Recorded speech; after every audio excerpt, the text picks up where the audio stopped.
Hello everyone, welcome back to my channel. तो दोस्तों, स्वागत है आप सबका हमारी चैनल पर, जहां हम बातें करते हैं फैशन, ब्यूटी, लाइफस्टाइल, पूजा पाठ से जुड़े हुए ऑल इन टॉपिक पर। और मैं आपके साथ शेयर करती हूं अपनी लाइफ का एक्सपीरियंस। तो दोस्तों, आज मैं आपको एक और क्षमा प्रार्थना जो है वो बताने जा रही हूँ। इसे हमें कब करना है? इसे हमें नवमी के दिन, अगर आपके यहाँ अष्टमी पूजा जाती है तो अष्टमी के दिन जब आप आरती कर लें, पूर्ण आहुति कर लें, उसके बाद इस क्षमा को ज़रूर पढ़ें। अगर आपके यहाँ नौमी पूजी जाती है तो नौमी वाले दिन आप पूर्ण आहुति के बाद जो है इसको ज़रूर पढ़ें। माँ की विदाई के पहले पहले इसे पढ़ लें। उससे क्या होता है कि पूरे 9 दिन की पूजा में, हवन में कहीं अगर हमसे कोई छोटी मोटी त्रुटि हो गई है तो माँ उसे माफ़ कर देंगी।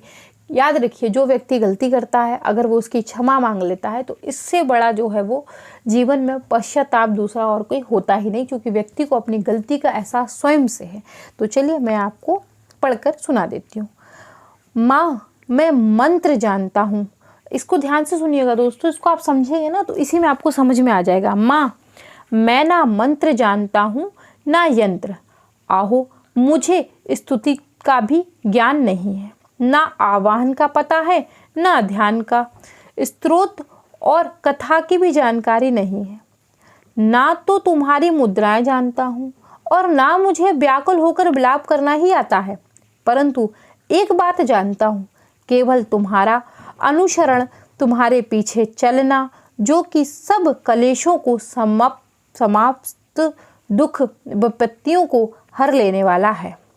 सबका उद्धार करने वाली कल्याणमयी माता, मैं पूजा की विधि नहीं जानता। मेरे पास धन का भी अभाव है। मैं स्वभाव से भी आलसी हूँ तथा मुझसे ठीक ठीक पूजा संपन्न हो भी नहीं सकती। इन सब कारणों से तुम्हारे चरणों की सेवा में जो त्रुटि हो गई है उसे क्षमा करना, क्योंकि कुपुत्र का होना संभव है किंतु कहीं भी कुमाता नहीं होती। माँ, इस पृथ्वी पर तुम्हारे सीधे साधे पुत्र तो बहुत हैं, किंतु उन सब में मैं ही अत्यंत चपल तुम्हारा बालक हूँ। मेरे जैसा चंचल कोई विराल ही होगा। शिवे, मेरा जो ये त्याग हुआ है यह तुम्हारे लिए कदापित उचित नहीं है, क्योंकि संसार में कुपुत्र का होना संभव है किंतु कहीं भी कुमाता नहीं होती है। जगदम्बा माता, मैंने तुम्हारे चरणों की सेवा कभी नहीं की। देवी, तुम्हें अधिक धन भी समर्पित नहीं किया। अधापित मुझे जैसे अधम पुत्र जो तुम्हें अनुपम स्नेह करती हो, इसका कारण यही है कि संसार में कुपुत्र पैदा हो सकता है किंतु कहीं भी कुमाता नहीं होती है। गणेश जी को जन्म देने वाली माता पार्वती, अन्य देवताओं की आराधना करते समय मुझे नाना प्रकार की सेवाओं में व्यग्र रहना पड़ता था। इसीलिए 85 वर्ष से अधिक अवस्था बीत जाने पर मैंने देवताओं को छोड़ दिया है। अब उनकी सेवा पूजा मुझसे नहीं हो पाती। अंतवत उनसे कुछ भी सहायता मिलने की आशा नहीं है। इस समय यदि तुम्हारी कृपा नहीं होगी तो मैं अवलंब रहित होकर किसकी शरण में जाऊंगा? माता अर्पणा, तुम्हारे मंत्र का एक अक्षर भी कान में पड़ जाए तो उसका फल यह होता है कि मूर्ख चांडाल भी मधुपा के समान मधुर वाणी का उच्चारण करने वाला उत्तम वक्ता हो जाता है। दीन मनुष्य भी करोड़ों स्वर्ण मुद्राओं से संपन्न हो चिरकाल तक निर्भय विहार करता है। जब मंत्रों एक अक्षर के श्रवण का ऐसा फल है तो लोग विधि पूर्वक जप में लगे रहते हैं। उनके जप से प्राप्त होने वाला उत्तम फल कैसा होगा, कौन मनुष्य जान सकता है। भवानी, जो आपने अंगों में चिता की राख भभूत लपेट रहते हैं, जिनका विष ही भोजन है, जो दिगंबरी नंगन रहने वाले हैं, मस्तक पर जटा और कंठ में नागराज वासुकी को हार के रूप में धारण करते हैं तथा जिनके हाथ में कपाल भिक्षा पात्र शोभा पाता है, ऐसे भूतनाथ पशुपति भी जो एकमात्र जगदीश की पदवी धारण करते हैं। इसका क्या कारण है? यह महत्व उन्हें कैसे मिला? यह केवल तुम्हारा पाणी ग्रहण की पारिपाटिका फल है। तुम्हारे साथ विवाह होने से उनका महत्व बढ़ गया।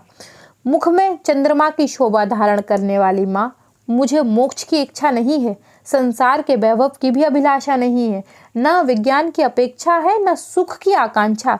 अंत तुमसे मेरी यही याचना है कि मेरा जन्म मृणाली, रुद्राणी, शिवा, शिव, भवानी इन नामों का जप करते हुए व्यतीत हो। माँ श्यामा, नाना प्रकार की पूजा सामग्रियों से कभी विधि पूर्वक तुम्हारी आराधना मुझसे ना हो सकी है और ना मैं कर सकता हूँ।